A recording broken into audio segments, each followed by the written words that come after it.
කොහමද යාළුවනේ? ආයිබෝවන්. SL creative පොඩිත්තා YouTube channel එකට ආදරෙන් පිළිගන්නවා. ඔයාලා හොඳින් කියලා හිතනවා. මම අද ඔයාලට කියන්නේ බුලත් අගා කරනවා නම් දැනගත යුතු දැනගෙන සිටීම යුතුම කරුණු 4-5ක් ගැන ඔබට පොඩි දැනුවත් කිරීමක් කරන්න. ගොඩක් අලුතෙන් කරන අයට ගොඩක් වටිනවා මේ අදහස් ටික කියලා මම විශ්වාස කරනවා. මුලින්ම කරුණ මම මේ කියන්නම් මෙහෙම. ඔයාලා බුලත් වගාව කරනවා නම් ඔය කොහේ හරි ඔයාලා ඔයාගේ පෞද්ගලික ගමනක් හරි කොහේ හරි ගියාම ඔයාලා තේ එකක් එහෙම බිව්වා විටක් එහෙම ගරන් කනවනේ. ඒ විට කෑවත් කන්න බෝන් නම් කන්න ඕනි. කෑවත් කමන්නේ. කන්න නැතුව ඉන්නවනම් ගොඩක් දුරට හොඳයි. කනවා නම් දැන් අපි දන්නේ නැනි කොහේ කොයි තැනක කොයි පාත් මේ බුලත් වගාවකින් ගෙනාවද එකට ලෙඩ දීප්පද නැද්ද කියලා එහෙම දන්නේ නැනේ.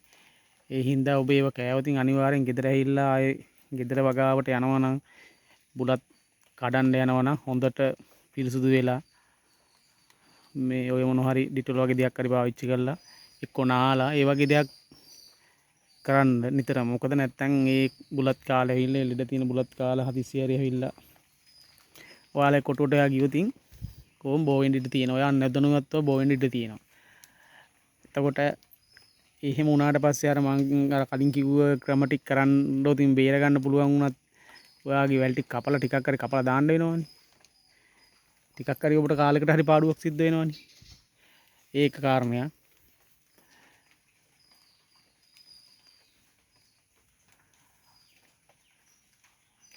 තව දෙයක් තමයි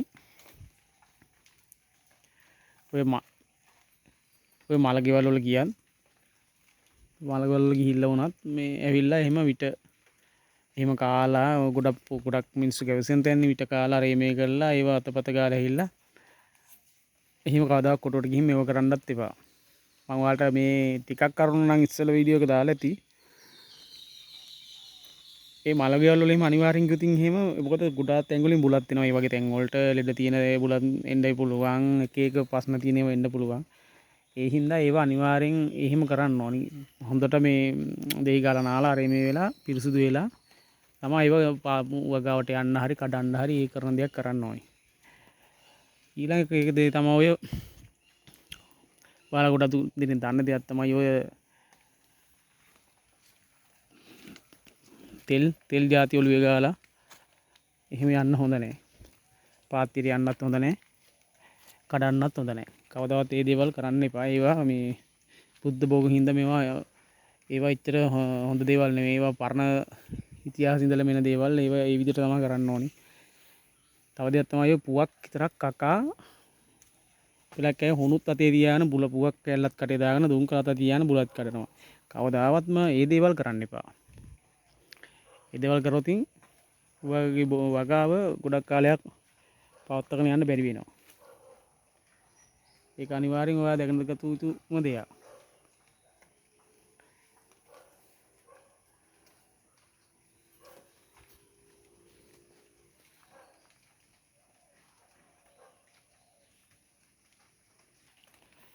තව දෙයක් තමයි ඔයාලා වගාව කරනවා නම් ඔයාලම නිතරම ඔයාලා විතරක්ම කඩන්න බලන්න. කාටවත් කඩන්න දෙන්නේ නැතුව. ගෙදර හදිසියටවත් කාටවත් එහෙම කඩන්න දෙන්න හොඳ නැහැ.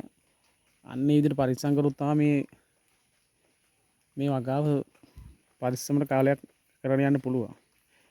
පෙලක් කාලවල නම් එනවා. ඉතින් අපි නිතරම බලන්න කරන්නේ නැතුව හින්දලටන් ඔය ඇතැරලා දාලා වගේ හිතුවොත් එහෙම ඉතින් එක එක දේවල් වෙලා විනාශ වෙලා යන්න පුළුවන්.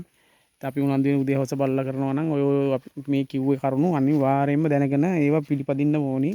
එමත් ඔයාගේ වගාවට ලොකු කාලයක් හොඳට වගාව කරගෙන යන්න පුළුවන්.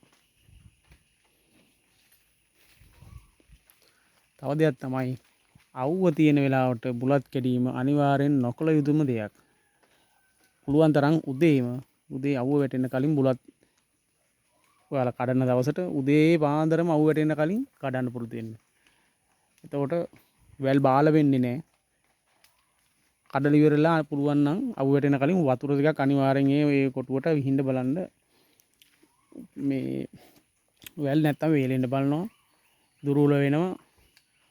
හොඳ මේ හොඳ වැලක් කාලේ කියන්නේ පුලත් වෙලා වැටලා මේ යන්නේ නැහැ. නමුත් අර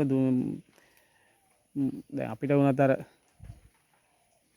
ගමනක් ගිහලා ඉන්න අර වතු ටිකක් බොනවා වගේ තමයි හරි මහන්සිය නැති වෙලා යනවනේ. අන්න ඒ වගේ තමයි මේක එහෙම කරන්න ඕනේ. මම හිතනවා මේ කරුණ ටික ඔබත් අලුතෙන් කරන්න පටන් අරන් කැමති නම් කරනවා නම් මේ කරුණ අනිවාර්යෙන් ඔබ දැනගන්න ඕනේ. දැනගෙන කරුතින් ඔබට ආදායමක් ගන්න පුළුවන්. අතකද මේ දේවල් හොඳට ඉතර අරගෙන කරන්න. එහෙනම් ජය වේවා. කැමති නම් විතරක් සබ්ස්ක්‍රයිබ් කරගෙන ලයික් එකක් දාලා කමෙන්ට් එකක් දාලා යන්න. ඔයාලට තව මේ වගේ වීඩියෝ අදහස් මාත් තව මේ ගැන අධ්‍යයනය කරනවා හොයනවා බලනවා ඒ හින්දා ඒ දැනගන්න දේවල් ඔබටත් එක්ක ෂෙයා කරගන්න. ඔබත් මේක සබ්ස්ක්‍රයිබ් කරලා තියාගෙන ඉන්න. එහෙනම් ජය වේවා බුස්සන්නයි.